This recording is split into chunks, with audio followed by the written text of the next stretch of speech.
Pas shqetësimit të ngritur vetëm pak ditë më parë në televizionin 6+1 Vlora për situatën e mplektorëve, të cilëve u ishin bllokuar baktit dhe nuk u lejoi shtektimi i tyre për shkak të murtajës tek të imtat, duket se situata ka marrë një tjetër rrjedhë pozitive. Ministria e Bujqësisë ka reaguar pasi ka dëgjuar edhe zërin e fermerëve nëpërmjet televizionit 6+1 Vlora dhe takimit të tyre me drejtorin e drejtorisë rajonale të veterinarisë Adila Kojdeli, por edhe pas shqetësimit të ngritur në Kuvendin e Shqipërisë nga deputeti Vullnet Sinaj. Kështu blegtoria është një prioritet që duket ka marrë zgjidhje. Për shkak të murtajës, mbi 10.000 krerë bakti të imta e kishin të pamundur shtektimin, ndërsa kjo ishte diçka e domosdoshme për mbijetesën e tyre.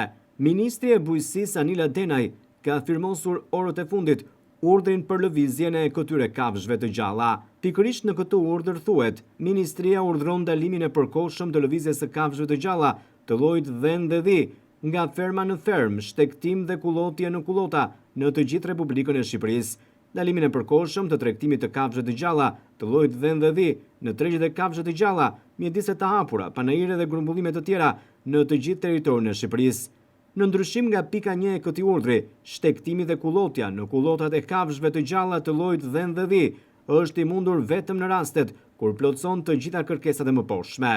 Shërbimi veterinar vlerëson se lëvizja e kafshëve për në kullota është jetike për kafshët e llojit dhen dhe dhi.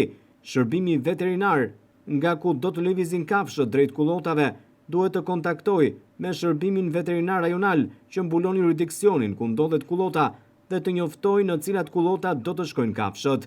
Kafshët do të lëvizin nëpërmjet një shërbimi veterinar që mbulon jurisdiksionin që ndodhet në kullotën, në të cilat do të shkojnë kafshët dhe do të konfirmojnë se kullota ndodhet jashtë zonës së mbikëqyrur 10 kilometra ose ndodhet në zona të pastra nga sëmundja e murtajës të ruminantëve të vegjël.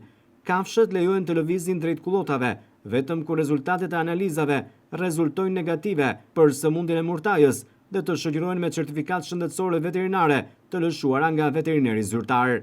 Pashtu, kafshët duhet të transportohen për në kullot me mjete transporti dhe të shoqërohen nga shërbimi veterinar rajonal. Shërbimi veterinar rajonal që mbulon jurisdiksionin ku janë kullotat me mbritjen e kafshëve në kullota duhet të mbikëqyr statusin shëndetësor të kafshëve për një periudhë jo më pak se 21 ditë, duke bërë mbikëqyrjen për shenjë klinike për sëmundjen e murtajës së ruminantëve të vegjël dhe të marrë mostra për analizim.